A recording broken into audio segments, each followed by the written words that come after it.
uno de los invitados del programa Ciudadano de hoy es el periodista Ceferino Reato, autor del libro Masacre en el Comedor, libro que por estas horas está siendo presentado de manera virtual, acorde a estas épocas de pandemia y de medios que se utilizan en la actualidad, como es la plataforma Zoom, por ejemplo, que es la misma por la cual estamos haciendo este programa.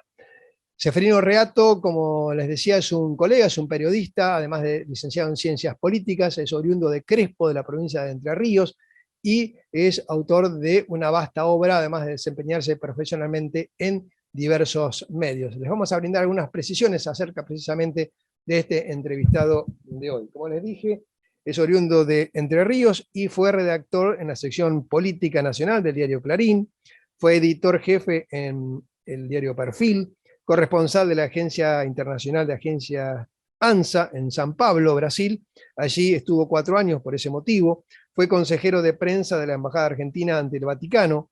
Actualmente es Reato, editor ejecutivo de la revista Fortuna y participa del ciclo Intratables, al tiempo que está comenzando con un programa de radio en la tradicional emisora Rivadavia. En 2008 lanzó el libro Operación Traviata, que de alguna manera relanzó los libros de investigación periodística y reabrió la causa judicial sobre el asesinato del dirigente sindical José Ignacio Rucci. En 2010 fue el turno de Operación Primicia, donde habló acerca del debut del ejército montonero, revelando las controvertidas y millonarias indemnizaciones a los familiares de guerrilleros muertos en el ataque a un cuartel de Formosa durante el gobierno constitucional de María Estela Martínez de Perón, también conocida como Isabel Perón. En 2012, la versión original de Disposición Final, que fue la confesión estremecedora del ex dictador Jorge Rafael Videla sobre los desaparecidos, se convirtió en un documento histórico. En 2013 fue el turno de Viva la Sangre, un libro que conmocionó con su retrato despiadado de lo que fue la Córdoba del 75, entre la denominada patria socialista y la constitución del ADN de la dictadura. En 2015 publicó 12 noches, esto es sobre la crisis del 2001, una bisagra en la que se sucedieron 5 presidentes en apenas 12 jornadas.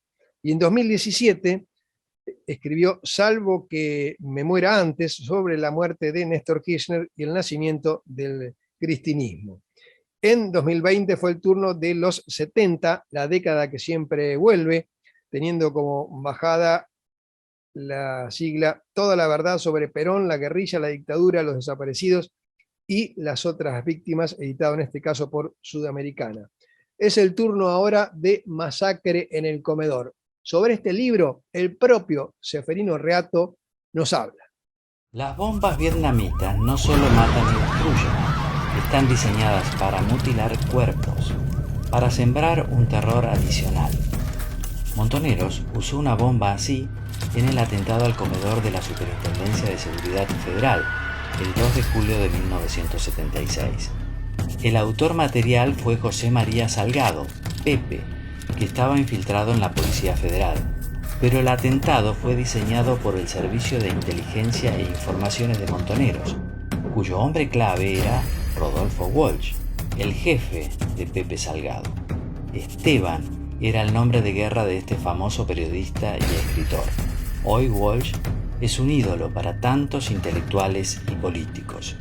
Murieron 23 personas, a las que nadie recuerda, y hubo 110 heridos. Fue el atentado más sangriento hasta la voladura de la AMIA. Mi nuevo libro, Masacre en el Comedor, reconstruye este capítulo interesadamente olvidado de nuestro país. Es un libro periodístico sobre un hecho que estaba oculto, nunca fue investigado ni siquiera por la justicia, y es la voladura del comedor de la Policía Federal el 2 de julio del 76 a la hora del mediodía en pleno centro de la ciudad de Buenos Aires, Moreno al 1400. Claro, era el horario del almuerzo, entonces estaba atestado de gente, por lo general iban policías de baja graduación, pero también algunos civiles que trabajaban en comercio, negocio de la zona porque estaba abierto. a esa gente, y estalla la bomba, para sorpresa de todos, mueren 23 personas, hay 110 heridos. Es el atentado más sangriento de los 70, en realidad de la historia argentina, porque es superado solo por la voladura de la AMIA en 1994. Todas estas características hacen que el llamativo silencio de los periodistas, historiadores, siempre, valga la redundancia, me llamara la atención. Además, el tema de que nunca haya sido investigado por la justicia, ni durante el gobierno militar, porque la voladura fue durante la dictadura, ni después a partir del 83, cuando la democracia fue recuperada. Claro. Esto ocurrió cuando ya efectivamente en esa época ya estaba instaurado el gobierno militar. Fue una especie de contraataque de grupo Montoneros. Sí, claro, Montonero ya había formado el ejército Montonero desde el último año del gobierno democrático anterior del peronismo. Era un ejército montonero a semejanza del ejército oficial, digamos, Totalmente ¿no? Que ellos militarizados. preso, claro, de las corporaciones, de la oligarquía, en fin, del imperialismo. Crearon esto, que era la contracara, un ejército, entre comillas, nacional, popular, que tenía toda una división de inteligencia, su aparato de inteligencia, que se llamaba Servicio de Inteligencia e Información. Y reportaba directamente al jefe del ejército montonero, que era el comandante Horacio Mendizábal, miembro de la cúpula de Montonero. Bien. Ellos deciden, después del golpe, lanzar una ofensiva contra la policía, no solo en el Capital Federal, sino también en la provincia de Buenos Aires, en Santa Fe, y despliegan una serie de atentados porque ellos consideran que la dictadura, en realidad, la primera línea de batalla, la primera trinchera eran las policías, porque eran los que patrullaban las calles, tenían sus patrulleros, sus comisarías, eran el enemigo natural inmediato. Entonces, hay varios atentados. Uno es contra el jefe de la Policía Federal, que era un general Cardoso, que también matan mientras estaba durmiendo.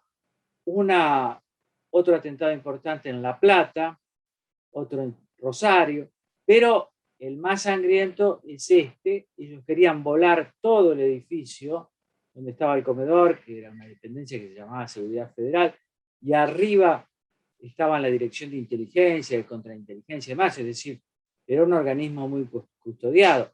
Y el hecho de poner una bomba ahí implica dar cuenta de la eficacia del aparato de inteligencia. Montoneros había logrado penetrar mucho las fuerzas consideradas enemigas por ellos, la policía, la marina, el ejército, tenía muchos infiltrados, y precisamente la bomba fue colocada por un agente de la policía muy joven, de 21 años, que también pertenecía a Montoneros. Todos esos infiltrados, que eran personas muy importantes para este grupo guerrillero, reportaban a la persona clave de inteligencia de Montoneros, que era ¿quién?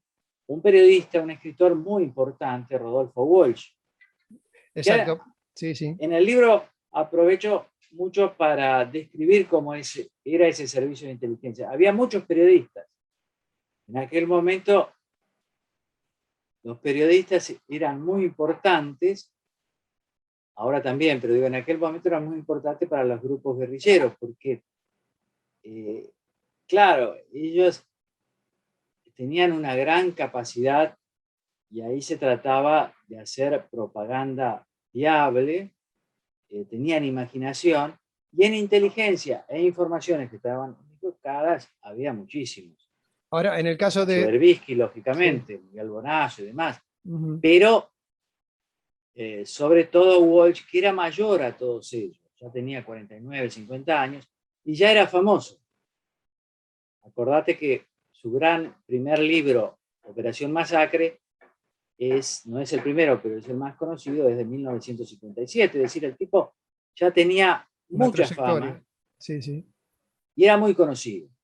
Era muy conocido y tenía un gran tránsito por distintos ámbitos, desde la diplomacia, la policía, desde las artes plásticas hasta la literatura, en fin, conoció un montón de gente y le gustaban mucho las tareas de inteligencia. Yo ahí describo cómo él se había especializado, por ejemplo, en captar, decodificar los mensajes de los patrulleros policiales.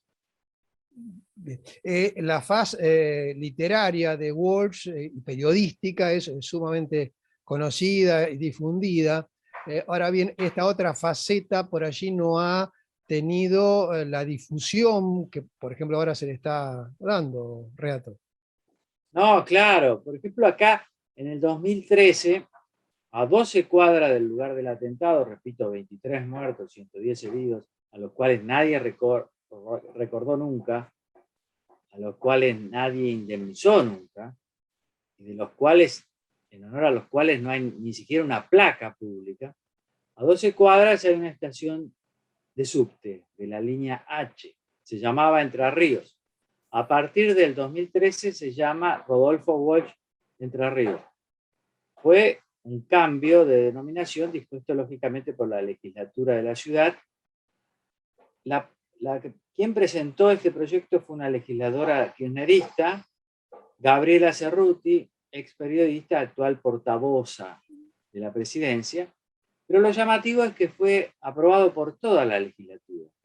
Lo más llamativo era que el PRO y sus aliados tenían mayoría en el 2013. El intendente era Mauricio Macri. Es decir, para que veas el respeto y la veneración que tiene Rodolfo Walsh, que también forma parte de la hipocresía de la política, porque esto más o menos se conocía, solo que se disfrazaba.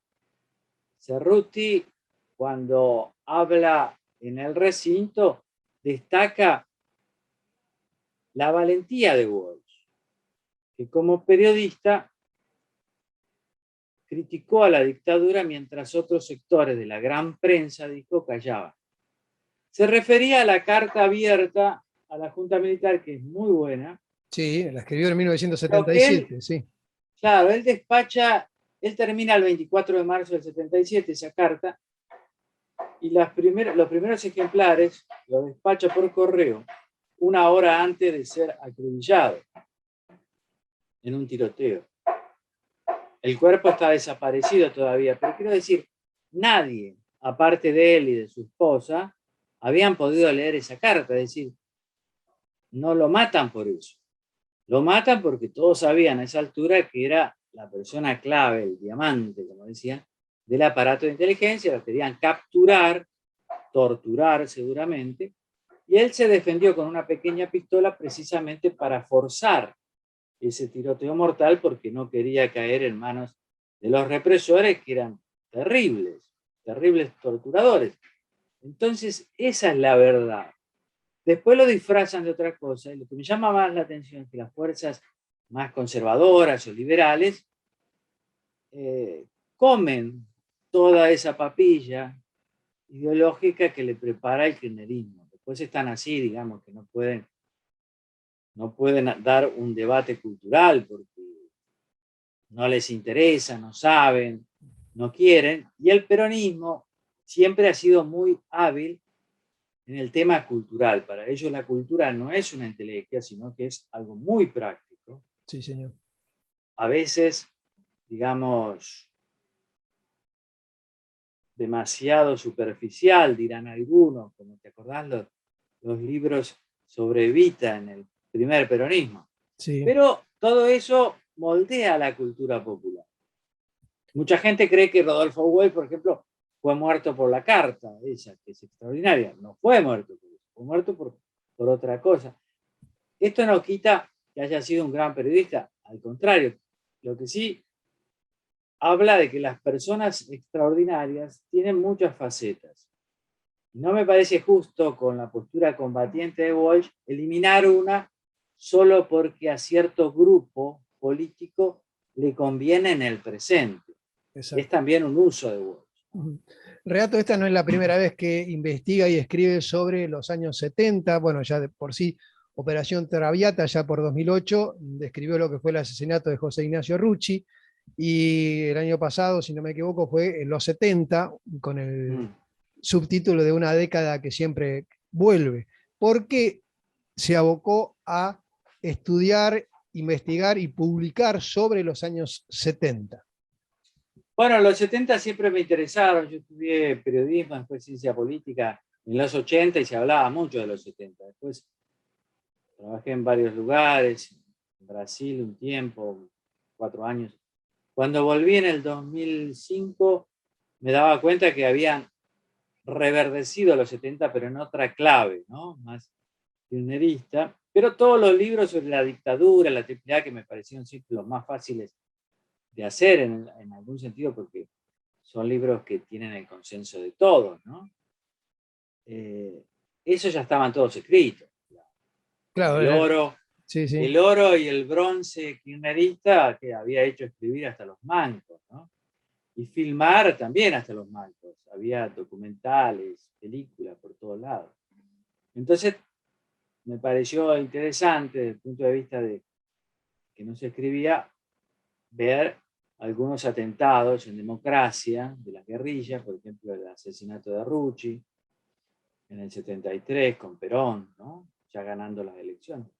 Y luego este, que es un poco más difícil porque ya es un atentado durante la dictadura, sobre el cual nunca se escribió nada, entonces había que investigar más y tratar con parientes de verdaderos parias, porque los muertos no tienen nada, los parientes menos, y por el contrario lo único que tienen es desprecio. Fíjate qué casual, qué contradicción, al final todos ellos, o buena parte de los muertos, porque también hay una empleada de YPF que estaba almorzando ahí, todos los policías eran de baja graduación empleados del Estado, ¿no? Sí. En el fondo. El mismo Estado les pagó a quienes los mataron y después murieron en distintas circunstancias, les pagó a sus herederos fortunas, a ellos nada. Walsh, que es un gran escritor, pero también un combatiente, tiene acá hasta nombres de barrios. Ellos no tienen una placa.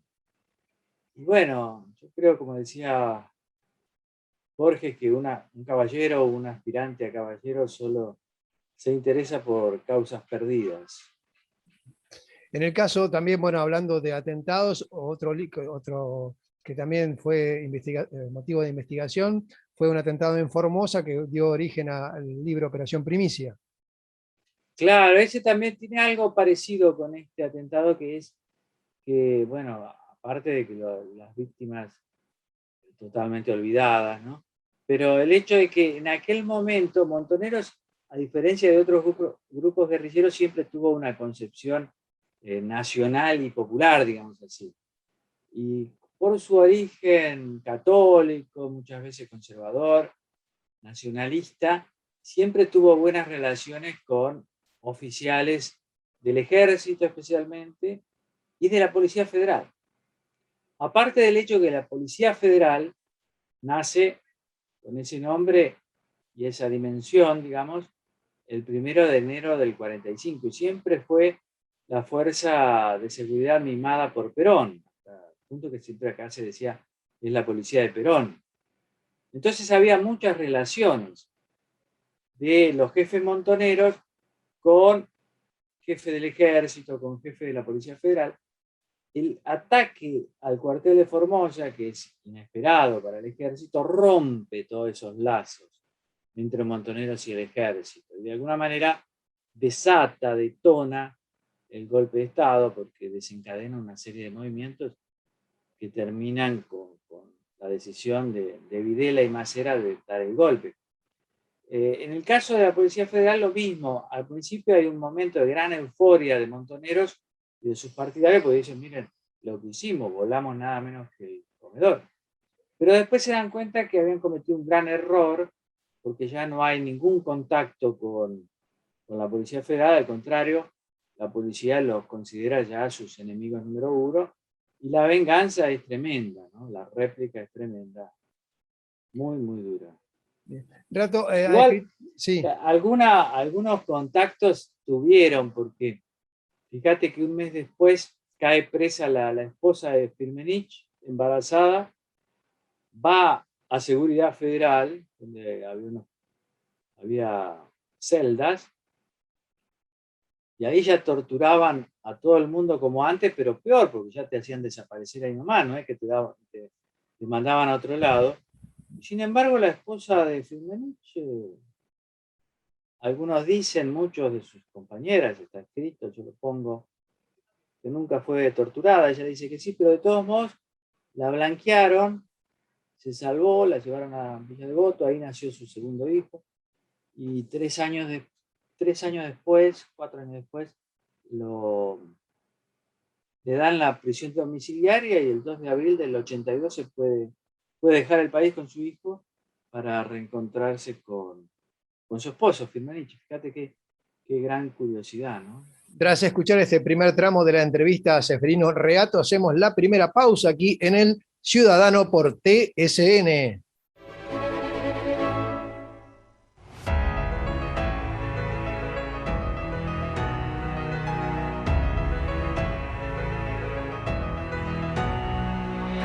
Comenzamos cada día marcando una realidad de trabajo orientada al servicio. Respetamos en cada decisión los compromisos y respondemos a los intereses del sector.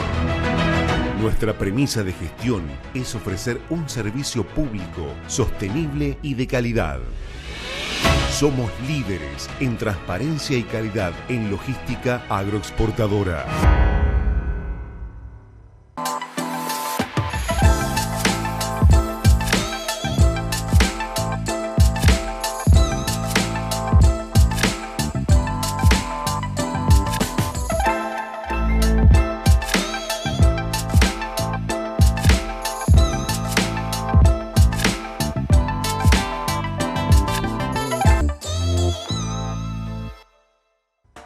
Usina Salud. Comunicate al 42 5715 o al 42 1887. Ingresá también a www.usinasalud.com.ar. Centro de Acopiadores de Cereales Zona Puerto Quequén, contribuyendo a la renta nacional, provincial y local, apostando siempre al trabajo y al mejor servicio. Los medicamentos de venta libre o recetados que se comercializan fuera de la farmacia pueden provocarle más daño que la enfermedad. Esta situación tiene remedio. El remedio está en la farmacia. Se lo recomienda el Colegio de Farmacéuticos de Necochea.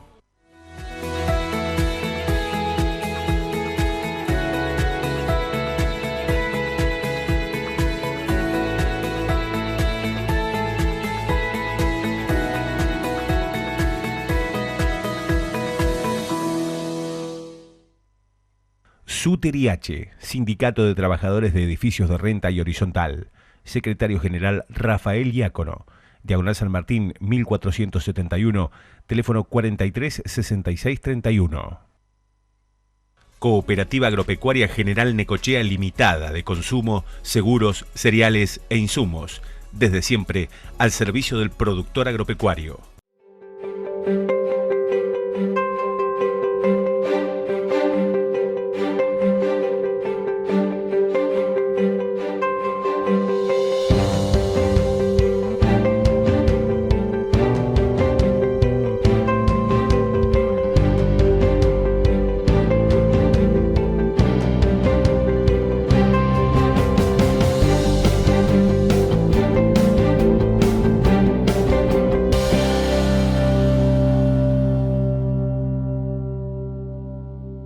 Unión de Trabajadores de Entidades Deportivas y Civiles, UTEDIC. Secretaria General Jorgelina del Mazo. Calle 66, 3178, teléfono 52 6840.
Estamos en el mes de marzo, a punto de recordar un nuevo aniversario de lo que fue el golpe de Estado de 1976, que fue el más sangriento de todos.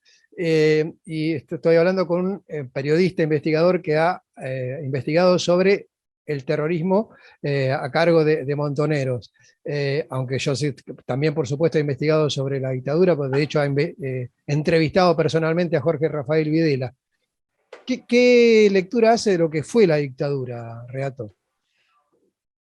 Y la dictadura fue la consecuencia de un momento de gran poder, de gran autonomía de los militares, especialmente del ejército. En el 73, los militares fueron prácticamente expulsados del gobierno a los cuarteles y se pensaba que ya no iban a volver nunca más. De hecho, la juventud cantaba eso en la Plaza de Mayo, el 25 de mayo del 73. Pero después, en el 76, los militares, el ejército especialmente, que ya estaba comandado por Videla, llega al punto de su máximo poder. Tanto es así que el golpe se da con el consenso prácticamente de buena parte de la opinión pública. Incluso los militares habían hecho todo un operativo por el cual encarcelaron a un montón de sindicalistas, políticos y demás, previendo marchas en contra, marchas que no hubo. Para ese entonces, los grupos guerrilleros ya reciben el golpe con gran alegría porque creen que eso precipita al final. Ya habían formado cada uno su ejército.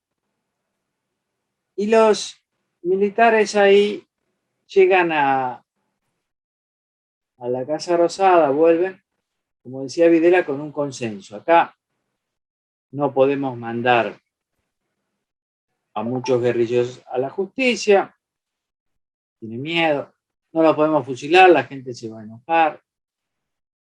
Hay que matar, dice Videla, a 7.000, 8.000 personas. Con ese consenso llegan, pero no todos. Algunos generales decían que había que reprimir dentro de la ley. Uno de ellos era el que fue jefe de la Policía Federal durante la voladura del comedor, general Corbetta, que después lo echan.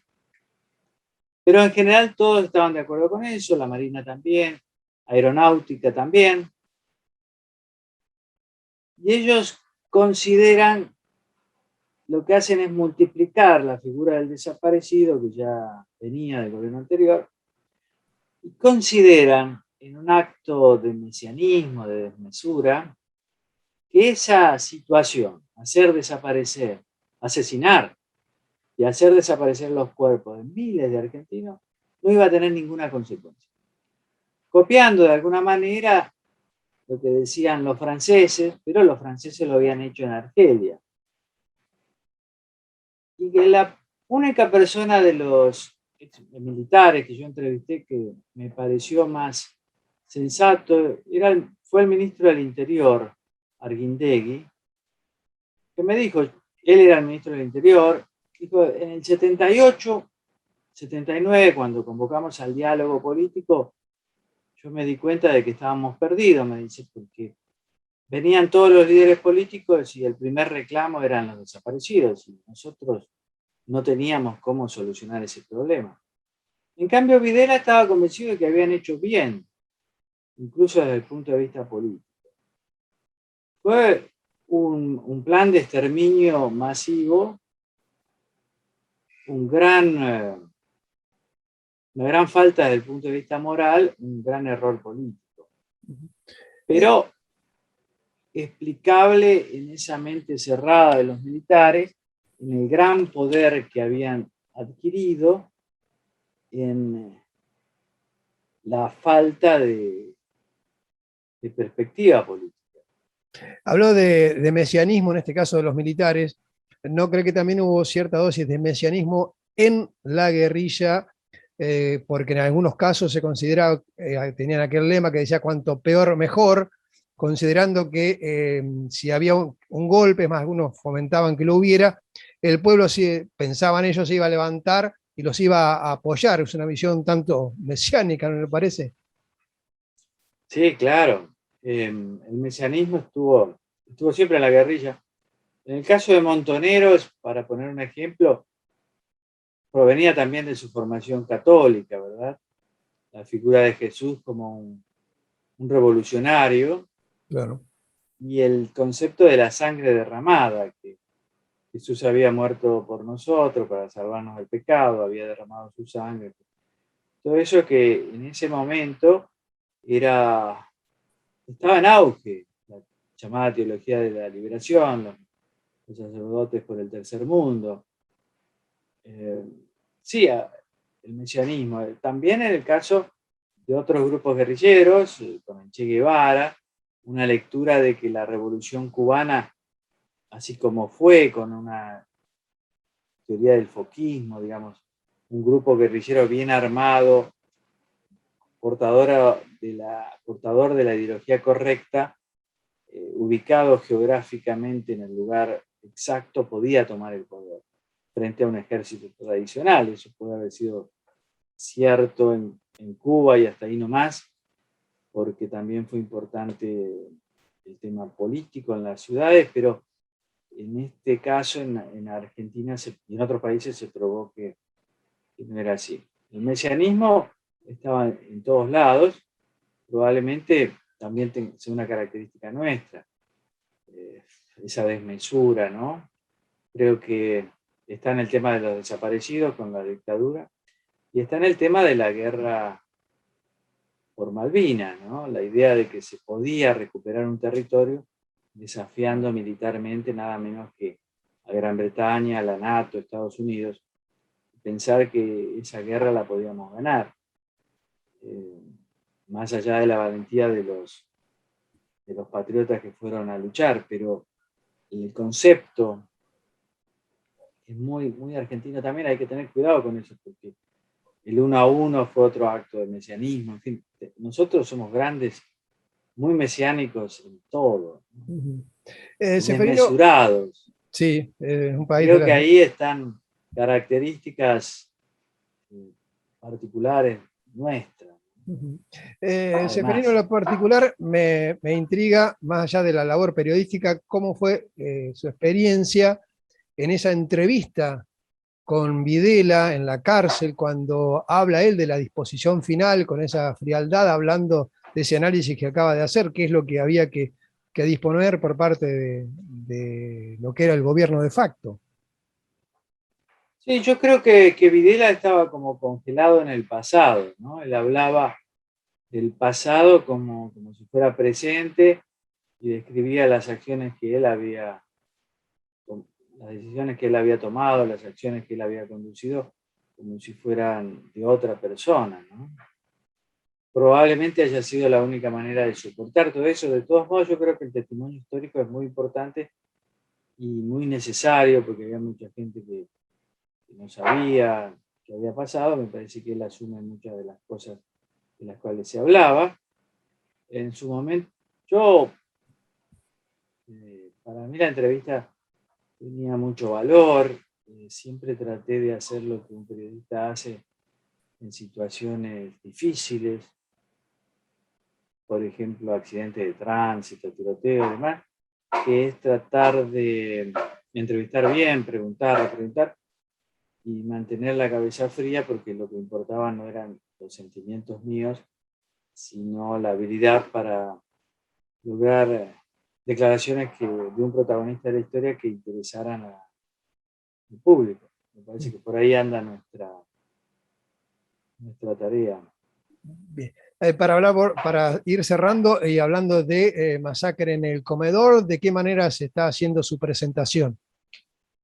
Nosotros con la editorial confiamos mucho en las redes, en los diversos programas que hay a lo largo del país, que ahora es relativamente barato y fácil tener programas de todo tipo, y en eso estamos. Tanto es así que la pandemia nos ha hecho descubrir masivamente el Zoom, así que la presentación la vamos a hacer por Zoom el miércoles 9 a las 19. Andan por ahí las formas de conectarse.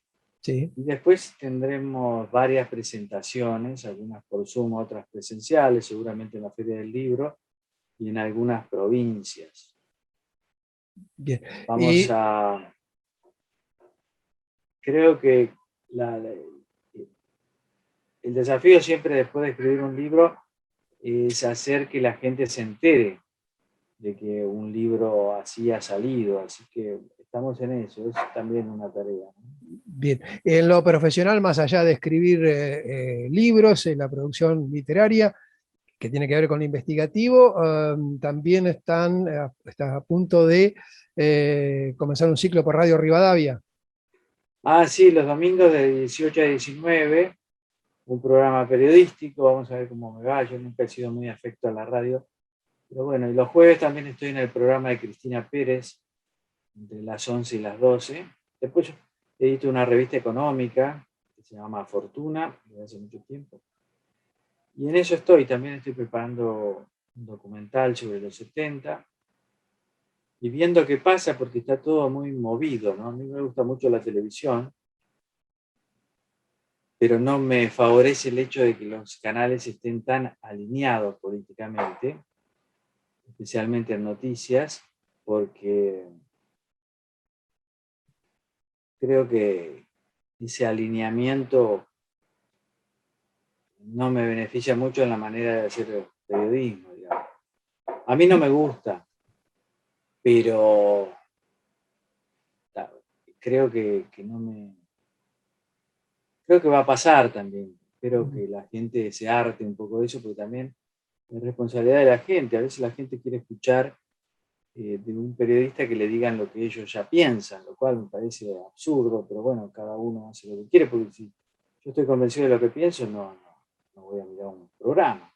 Miro Netflix o cualquier cosa, pero hay gente que cree que esa es la tarea del periodista. No son muchos, pero bueno, espero que esta moda cambie alguna vez. Esperemos. Y me parece peligroso. Sí. Para la profesión periodística, me parece que estar alineado políticamente es un gran error. Si uno quiere hacer política, pues deja el periodismo y se mete a la política, ¿no? Coincido plenamente, exactamente, sí. Porque si no se pasa a ser lo que se llamó en un momento el periodismo militante, ¿no? Ahora hay mucho periodismo militante. Y no creo que haya periodismo militante bueno y malo. Yo creo que No. es otra cosa. Sí, señor. Periodismo militante hacía Walsh, por ejemplo, y más que eso. Después fue un combatiente. Pero ese modelo de periodismo que fue, digamos, mayoritario en los 60 y 70, que también había mucho periodismo militante en las revistas, en algunos diarios, yo creí que ya lo habíamos dejado de lado, pero a partir del kirchnerismo primero, pero también con el macrismo, me parece que hay un gusto en eso, y los periodistas perdemos en eso, a pesar de que algunos exponentes individuales ganen. Pero la profesión me parece que pierde. Finalmente, ahora sí, es la última, Seferino, de alguien que para producir un libro tiene que investigar, tiene que leer y además sentarse a escribir en forma metódica. ¿Cómo le resulta trabajar en televisión, donde hay a veces debates acalorados, donde se busca a veces más el show o el impacto que la verdad?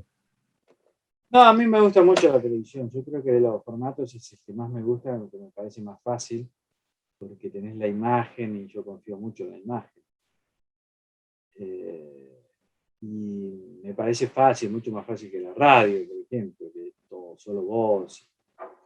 Pero a mí me gusta, igual en la televisión hay distintos formatos, una tratable, que me parece que es bueno, pero necesita de muchas cosas, no solo de 2 o 4 o 6 o 8 que discutan, sino también de un conductor que sepa, que sea idóneo para conducir un programa de debate, no una persona que quiera opinar de todo, sino un modelo más bien Santiago del Moro, sería ideal. Claro. Es el mejor conductor de todos para ese ciclo y para otros también, digamos, una persona que dirige una orquesta. No quiere tocar el violín, dirige al violinista. No quiere tocar el piano, dirige al pianista. hace el juego total, que es muy importante, creo que es el más importante, pero hay que saberlo jugar. Y panelistas también, ¿no? Pero después el formato no es el que más me gusta, a mí me gustaría periodismo con entrevistas, situaciones de gráficos, de imágenes. Lo que estamos viendo sobre la guerra, por ejemplo, en las televisiones de otros países, donde se trata de explicar mucho lo que pasa. Acá es, menos mal que algunos enviaron personas que te cuentan desde allá, pero es una parte nada más. O sea, la impresión humana, mostrar todo lo que sufre la gente. Después de entender los conflictos, me parece que falta todo eso, porque a mí lo que no me gusta de la tele es que todos los temas parecen igual. Claro.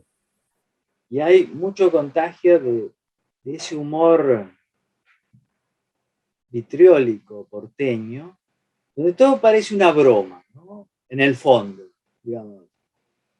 Es como que hay una idea en la televisión de que no podés aburrir, que la gente espera que vos sea le hagas un chiste sobre todo, ¿no? Tenemos entonces la sensiblería esa de cómo se cubren los asesinatos, los hechos de sangre, y después el humor, la salida, todo parece joda, digamos. Acá no hay nada serio, sino que siempre tenés que distender, como si la gente... A mí no me parece que eso sea lo más importante. Hay momentos para hacer humor, pero hay momentos para contar lo que pasa. Después ese abuso que hay mucho humorista, ¿no? Está bien un tiempo, pero tampoco... Me parece que hay que llamar a los protagonistas, pero no descansar en humoristas que imiten a los presidentes. Llamá a Fernández, llamá a llamá a aquello.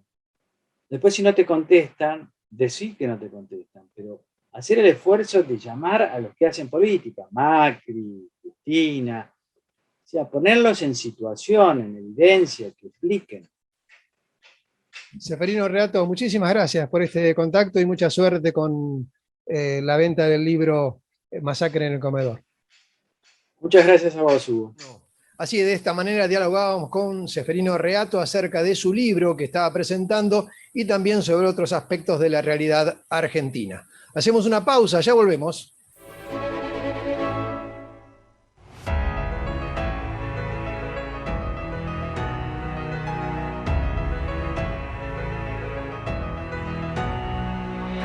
Comenzamos cada día marcando una realidad de trabajo orientada al servicio. Respetamos en cada decisión los compromisos y respondemos a los intereses del sector. Nuestra premisa de gestión es ofrecer un servicio público, sostenible y de calidad. Somos líderes en transparencia y calidad en logística agroexportadora.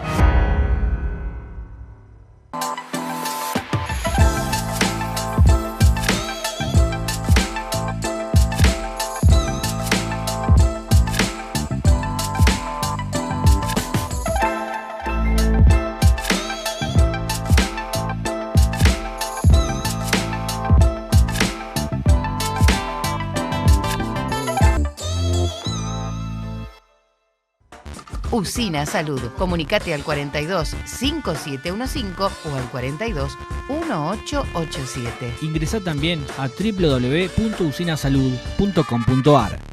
Centro de Acopiadores de Cereales Zona Puerto Quequén, contribuyendo a la renta nacional, provincial y local, apostando siempre al trabajo y al mejor servicio. Los medicamentos de venta libre o recetados que se comercializan fuera de la farmacia pueden provocarle más daño que la enfermedad. Esta situación tiene remedio. El remedio está en la farmacia. Se lo recomienda el Colegio de Farmacéuticos de Necochea.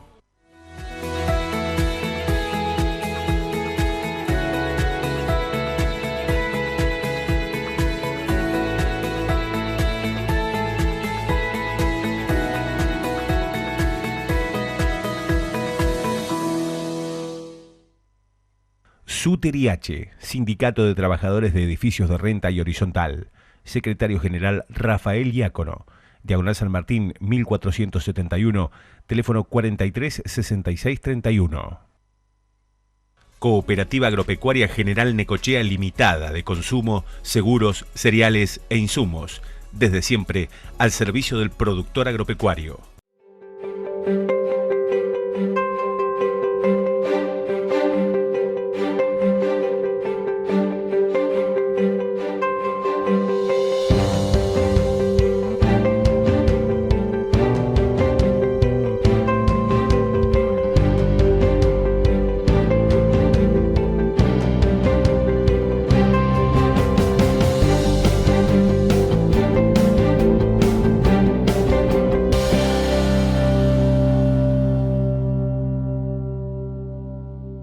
Unión de Trabajadores de Entidades Deportivas y Civiles, UTEDIC, Secretaria General Jorgelina del Mazo. Calle 66, 3178, teléfono 52 6840.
En el marco del mes de marzo, mes donde se recuerda el último golpe de Estado, producido el 24 de marzo de 1976, dialogábamos con Ceferino Reato acerca de aquella violencia de los años 70, que fue precedida, por supuesto, por otros hechos violentos en décadas anteriores.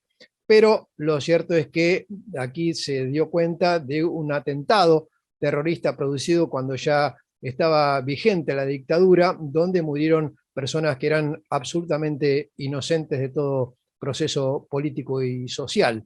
Y en ese sentido, vale recordar un libro que publicó Pablo Giussani en 1984 y que llevó por título Montoneros, la soberbia armada. Hablábamos con Reato acerca de cierto grado de mesianismo por parte de quienes fueron parte de la dictadura militar, como así también de los movimientos guerrilleros y en particular montoneros. Con respecto a este tema de la soberbia y del mesianismo, cabe diferenciar algunas actitudes, por ejemplo, que tuvo oportunamente Ernesto Guevara en su afán revolucionario, donde en determinada circunstancia, cuando había la posibilidad de que víctimas inocentes cayeran en el marco de la guerrilla, desistía, por ejemplo, de alguna acción militar. Y esto contrasta seriamente con algo que sucedió durante la actuación de Montoneros, por ejemplo, en 1979, cuando se pretendió atentar, y de hecho se lo concretó, contra el domicilio particular de un funcionario del gobierno de facto, Guillermo Walter Klein, donde no solo se iba a afectar al funcionario contra el cual se atentaba, sino también al marco familiar, incluso a los niños y al personal doméstico. Cuando se hizo un debate interno en Montoneros, Mario Eduardo Firmenich no dudó en señalar que debía actuarse independientemente de que esto sucediera, lo cual marca una diferencia ética entre aquella conducta de Guevara y esta que marcaba recientemente de Mario Eduardo Firmenich, que era uno de los líderes de Montoneros. También se puso en el tapete en esta charla con Reato la figura de Rodolfo Walsh, un escritor muy destacado que a través de Operación Masacre, precisamente donde describe lo que fueron los llamados fusilamientos de José León Suárez, y también con Quien mató a Rosendo, una obra donde investigó sobre el asesinato de Rosendo García, un dirigente de la Unión Obrera Metalúrgica, dando cuenta de esta manera, demostrando Walsh ser un investigador preciso, casi quirúrgico en el dato, muy trabajador, muy profesional, y trascendió precisamente a través de esta labor literaria. Y también militó activamente en este movimiento guerrillero, primero en las FARC y luego en Montoneros, formando parte del equipo de inteligencia, como bien lo describe en su libro y en la charla con la que mantuvimos Ceferino Reato. Más allá de esta diferencia entre el accionar armado y la actividad literaria, lo cierto es que un hecho notable producido por Rodolfo Walsh fue la carta abierta a los argentinos que distribuía precisamente un año después de haberse instaurado el golpe militar. Y allí hace una precisa, una certera descripción de lo que fue el gobierno militar de aquel entonces, que bien vale recordar, teniendo en cuenta que se está cumpliendo un nuevo aniversario de aquel golpe de Estado cívico-militar, como bien se encargan ahora de subrayar. Y en tal sentido voy a dar lectura textualmente a lo que escribe Rodolfo Walsh en parte de esa carta abierta de un escritor a la Junta Militar. En ese sentido, señala Walsh: el primer aniversario de esta Junta Militar ha motivado un balance de la acción de gobierno con documentos y discursos oficiales donde lo que ustedes llaman aciertos son errores, los que reconocen como errores son crímenes y los que omiten son calamidades. El 24 de marzo de 1976 derrocaron ustedes a un gobierno del que formaban parte, a cuyo desprestigio contribuyeron como ejecutores de su política represiva y cuyo término estaba señalado por elecciones convocadas para 9 meses más tarde. En esa perspectiva, lo que ustedes liquidaron no fue el mandato transitorio de Isabel Martínez, sino la posibilidad de un proceso democrático donde el pueblo remediara males que ustedes continuaron y agravaron. Ilegítimo en su origen, el gobierno que ustedes ejercen pudo legitimarse en los hechos recuperando el programa que coincidieron en las elecciones de 1973 el 80% de los argentinos y que sigue en pie como expresión objetiva de la voluntad del pueblo, único significado posible de ese ser nacional que ustedes invocan tan a menudo.